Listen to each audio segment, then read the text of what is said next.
Dinamarca, semanas antes del final de la Segunda Guerra Mundial. Unos autobuses blancos se dirigen a Alemania para su misión. Aquí comienza un rescate de prisioneros de los campos de concentración en los que los nazis asesinaron a millones de judíos. Un mes más tarde, los autobuses regresan de la vecina Alemania nazi. Los liberados, en su mayoría judíos escandinavos, son recibidos con vítores durante horas, como aquí, en la ciudad danesa de Odense. Banderas por todas partes. La pesadilla ha terminado.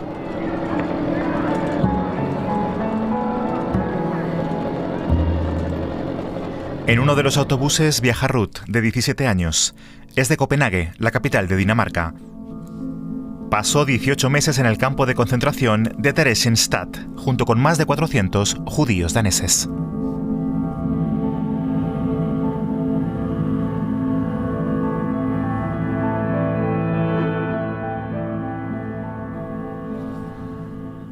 «80 años después, Marianne, la hija de Ruth, quiere saber exactamente lo que le sucedió a su madre.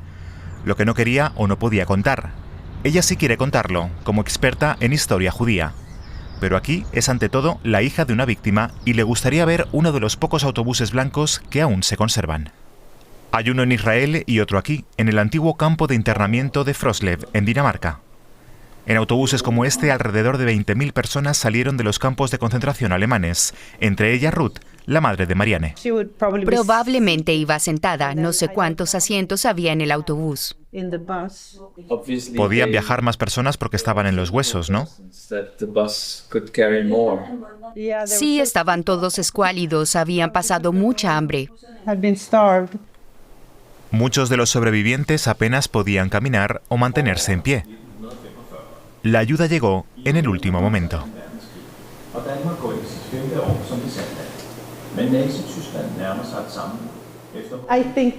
Cuando veo la bandera sueca, me siento orgullosa. Y la Cruz Roja. Orgullosa de que Suecia consiguiera hacer esto hacia el final de la guerra. Suecia era oficialmente neutral, pero mantenía relaciones económicas con Alemania. Éramos neutrales, pero hicimos cosas por las que se nos ha criticado. Por ejemplo, dejamos pasar a las tropas nazis por nuestro país. O suministramos mineral de hierro y rodamientos de bolas. Probablemente eso prolongó la guerra. En el banco, donde normalmente solo hay sitio para dos, caben 3 personas. En el medio, la hermana mayor, Eva, de 22 años. A su derecha, Ruth, con el primer vaso de leche tras recobrar la libertad. Por fin se sienten a salvo y están contentas de que, afuera, los daneses y danesas celebren su llegada con tanto entusiasmo. Con flores, vítores y lágrimas de alegría.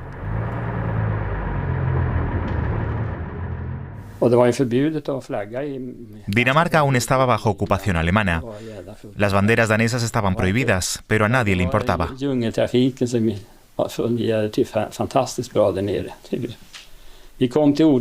Apenas podíamos pasar. Habíamos llegado un total de 78 vehículos a Odense.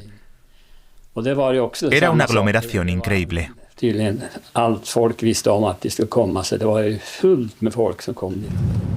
2 meses antes, Hohenlychen, en el noreste de Alemania. Un lugar con una oscura historia.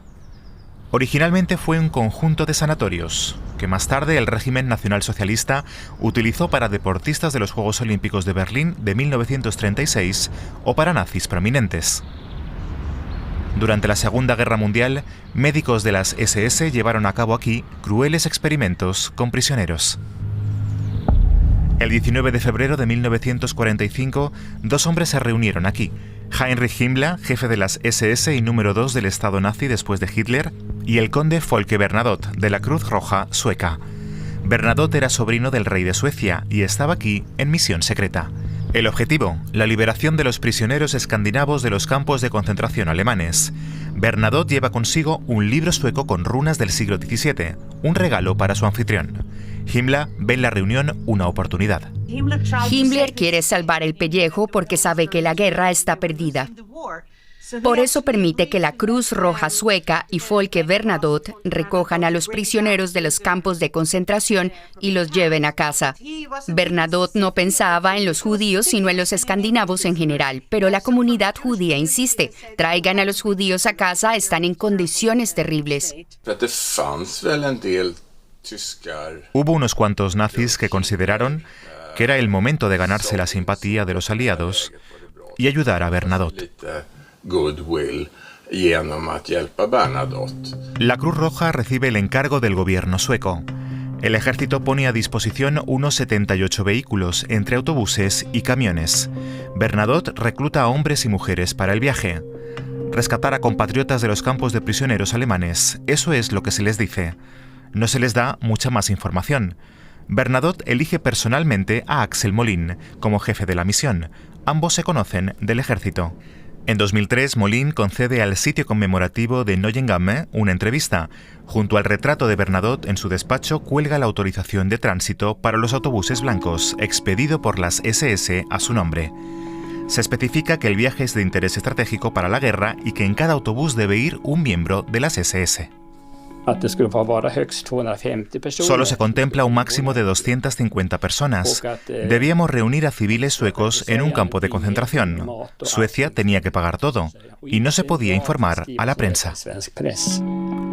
En la pared cuelga el mapa original con el que se orientan los autobuses. Los lugares a los que se dirigen están marcados: Neuengamme, Ravensbrück, Braunschweig, Dachau y Theresienstadt. La columna de vehículos suecos parte al mismo tiempo. Se envía gasolina por barco, 350.000 litros.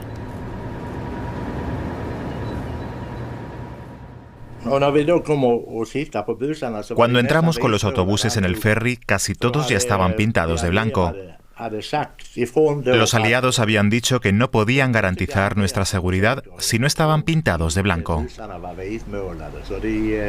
Así que toda la Asociación de Pintores de Malmö ayudó. Algunos vehículos incluso se terminaron de pintar en el ferry de Malmö a Copenhague.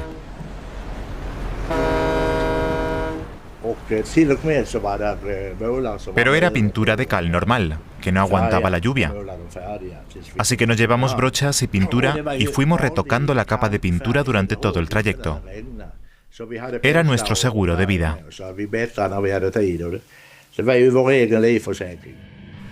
Marianne parte hacia Theresienstadt tras la historia de su madre. Comienza un viaje al pasado a través de media Europa.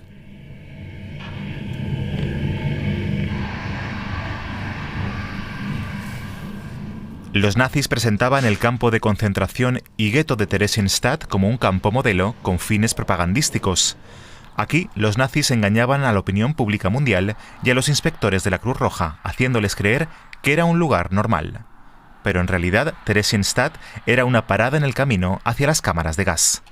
Para la visita al lugar, el Archivo Nacional de Praga ha buscado el expediente de prisionera de su madre. Esta es una lista de todas las direcciones en las que vivió mi madre en el gueto. Aquí se indica exactamente a dónde y cuándo cambió de dirección dentro del campo. Aquí dice que el 3 de febrero de 1945 se trasladó a la Parkstraße 12, es decir, el hospital. Y aquí estuvo más de 2 meses hasta el 8 de abril. Ruth está registrada como costurera y diseñadora de moda. Trabaja en la lavandería y cuida a niños. Su versatilidad probablemente le salva la vida. Ruth vive con otras 70 mujeres en una habitación.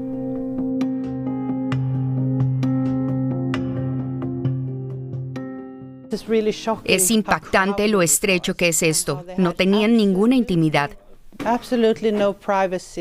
Si eso fue así siempre, debió ser terrible. Y Marianne destaca en otra cosa. En el campo, los judíos deben llevar la estrella. Los judíos daneses no estaban acostumbrados a llevar la estrella judía. Según parece, el rey había dicho, si los judíos tienen que llevar la estrella, yo también me la pondré. Pero aquí en el campo tenían que llevarla. Era algo extraño para ellos y sí, también humillante. Hace frío, solo hay una estufa, poca comida. Por la noche, solo una taza de un sucedáneo de café. Los paquetes de la Cruz Roja les salvan la vida. A Ruth le acaban de rapar el pelo. A todas las mujeres les afeitan la cabeza. Un acto de humillación. A ella y a su hermana se les quedó el pelo muy débil y fino después de Theresienstadt por la malnutrición que sufrieron allí. Su hermana llevó peluca toda su vida. Mi madre no. Algo escondida hay una sinagoga.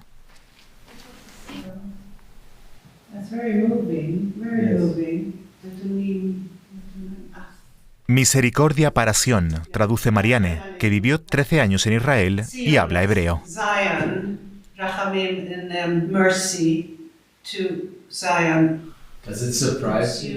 ¿Te sorprende que los judíos fueran aquí a la sinagoga?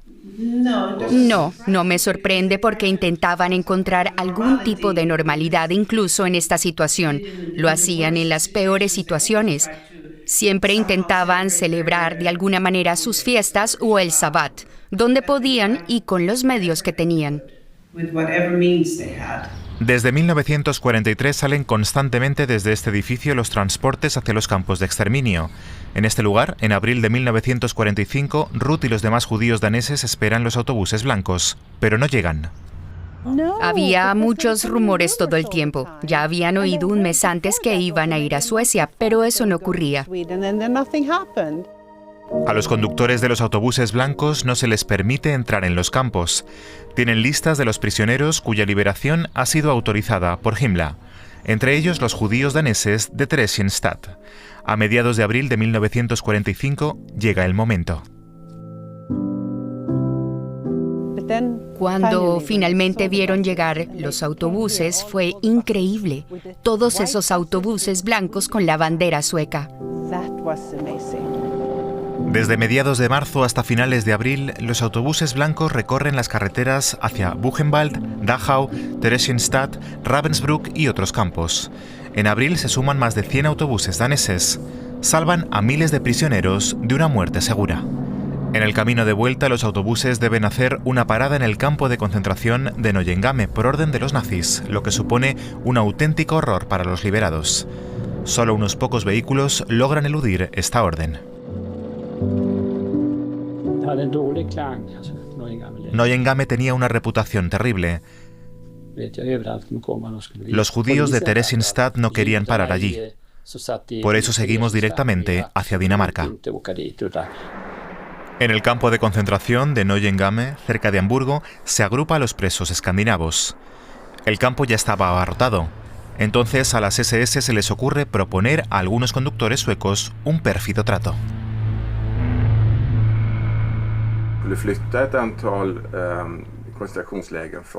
Los conductores debían trasladar a prisioneros de Neuengamme a otros campos para hacer sitio a los escandinavos. Entre los prisioneros que debían trasladar había personas muy enfermas procedentes de Holanda, Bélgica u otras partes. Se les dijo a los suecos que si querían llevarse a sus escandinavos, primero tenían que ayudar a trasladar a esos otros presos. Durante 3 días los conductores y su jefe se resistieron a esta orden de los alemanes. Pero entonces llegó una orden del gobierno sueco desde Estocolmo. Los autobuses blancos tenían que ponerse al servicio de los nazis y llevar a prisioneros a otros campos. Hubo una serie de autobuses blancos y conductores que participaron en esta acción. Después describieron la experiencia como horrible. Pero lo hicieron. Es una culpa indirecta por la muerte de los prisioneros durante su traslado.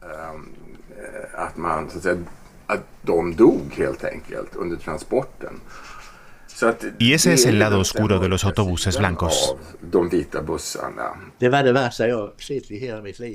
Nunca en mi vida había visto algo tan horrible y no quiero volver a verlo jamás. Los prisioneros estaban en un estado lamentable. Tenían difteria, tifus epidémico y muchas otras enfermedades. Y estaban tan hambrientos que apenas podían caminar. Tuvimos que sostenerlos para que pudieran subir a los autobuses.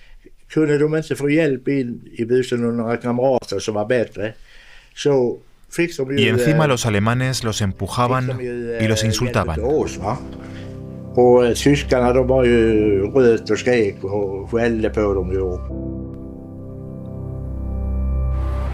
De vuelta en Dinamarca, esta vez en Copenhague, en la calle donde se encuentra la sinagoga.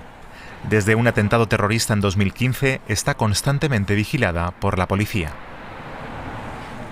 Marianne se encuentra con su primo Karsten. A ambos les une el hecho de que sus madres estuvieran juntas en Theresienstadt. 1943. En la Dinamarca ocupada por los nazis se producen redadas constantes. Muchos familiares de Ruth y Eva huyeron a países seguros, pero ellas no lograron escapar a tiempo.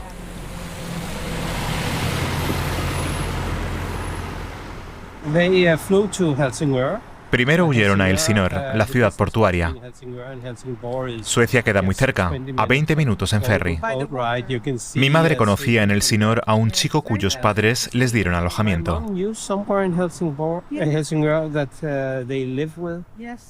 Allí Ruth y Eva se sentían seguras.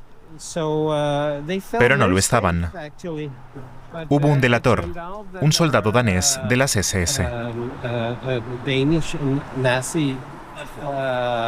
Cuando volvieron a casa tenían 17 y 22 años, creo.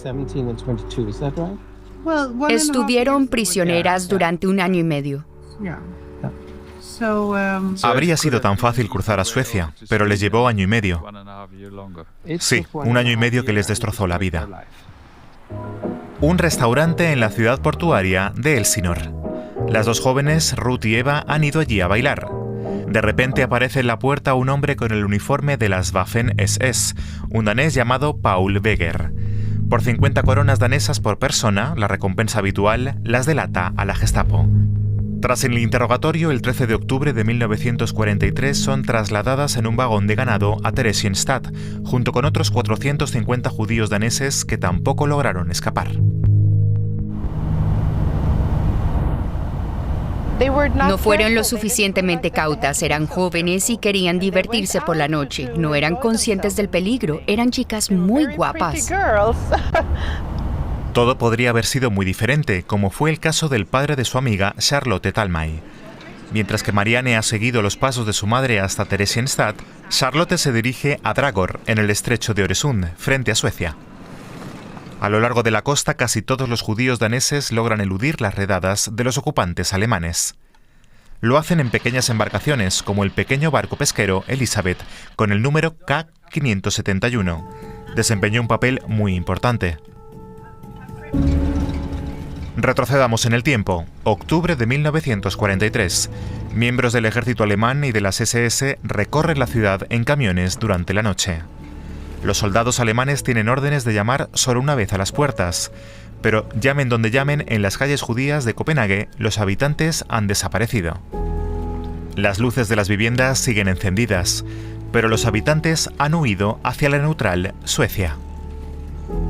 En otoño de 1943 hubo una filtración. Un funcionario alemán filtró la información de que se iba a deportar a los judíos daneses. Así que el rabino dijo en la sinagoga durante la festividad que había que esconderse y encontrar un medio de transporte para huir. El gobierno sueco había dicho que acogería a todos los judíos que lograran llegar a Suecia. Los judíos daneses encuentran muchas personas que les ayudan. Los pescadores de la costa arriesgan sus vidas a cambio de dinero.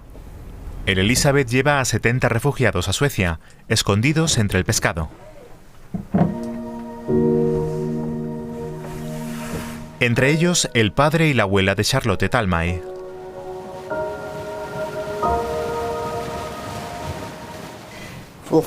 Mi padre llevaba puesta toda la ropa que tenía. No les dejaron llevar nada. Tuvieron que dejarlo todo. Así que se fueron solo con lo puesto. Algunos llevaban bolsos con joyas o cubiertos de plata. Mi padre llevaba 4 pantalones y 5 jerseys. Contó después que parecía un astronauta con toda esa ropa encima. Bent, aquí con su padre, tenía 8 años. Su padre se quedó en Dinamarca y pasó a la clandestinidad. En aquellos días de octubre había tormenta y las olas eran altas. Pasaron mucho frío y aquí abajo había pescado, arenques podridos, anguilas que aún estaban vivas. En Dinamarca, en solo unas pocas noches consiguen ponerse a salvo la mayor parte de los 8.000 judíos que viven en el país.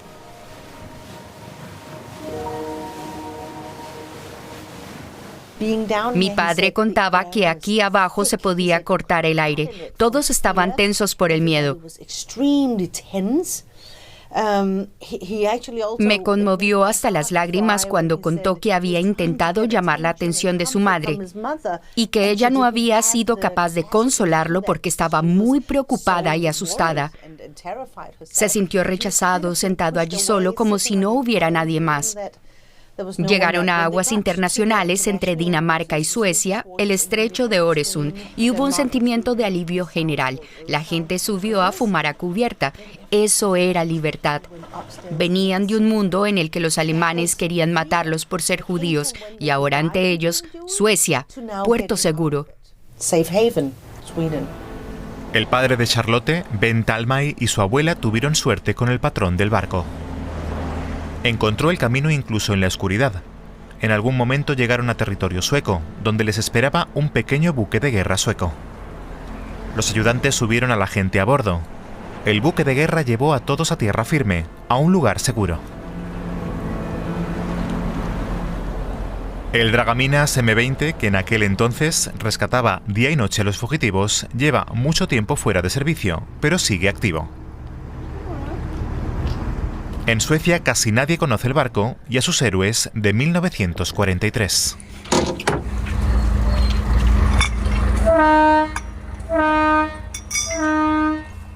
Al actual capitán le gustaría cambiar eso.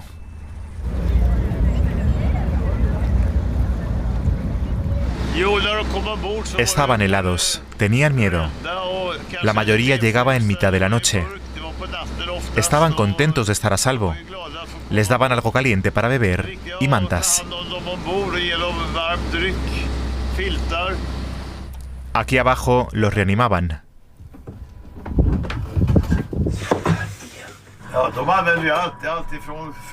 Algunos llegaban en balsas, canoas o colchones hinchables.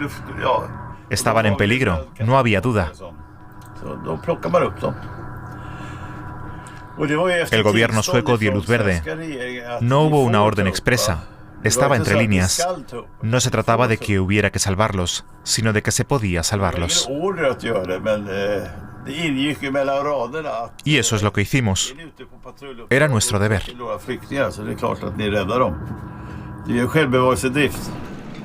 Al otro lado del puente de Øresund, hoy se pregunta uno por qué Dinamarca logró salvar a tantos judíos y judías de los nazis.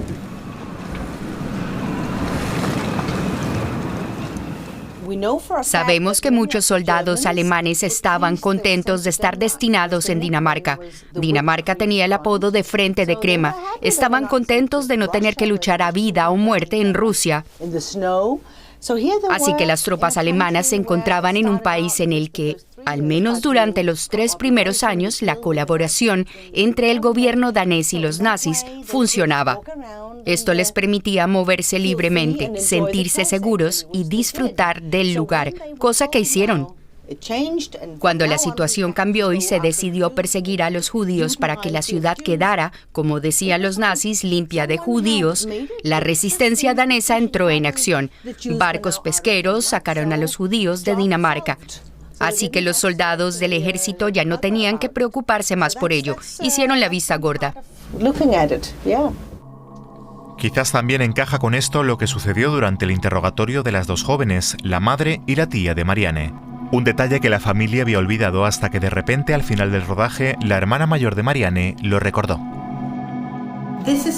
Cuando mi madre y su hermana fueron detenidas en Elsinor, vino un policía alemán y se las llevó.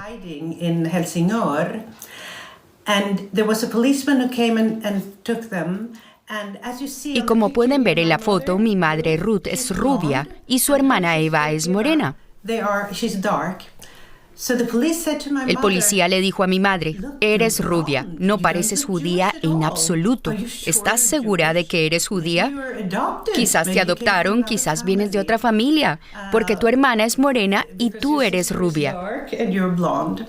Y ella respondió, no, somos de la misma familia, no soy adoptada, soy judía. Y se fue con su hermana y las deportaron. Pero parece que quizá él quería darle una oportunidad para poder escapar. Una oferta envenenada, ya que su hermana morena habría sido enviada al campo de concentración. Eva y Ruth mantuvieron una estrecha relación toda su vida. Se casaron casi al mismo tiempo. Una se quedó en Suecia y tuvo 3 hijas. La otra volvió a Copenhague y tuvo 4 hijos. Pero ambas murieron jóvenes. Lo que queda es el recuerdo de una de las mayores operaciones de rescate de la historia, donde con pocos medios, mucho valor, mucho corazón y gran audacia se logró tanto. Cerca de 20.000 personas, la mayoría de ellas judías, fueron salvadas. Muchas se quedaron en Suecia o Dinamarca, otras se fueron a Estados Unidos o Israel.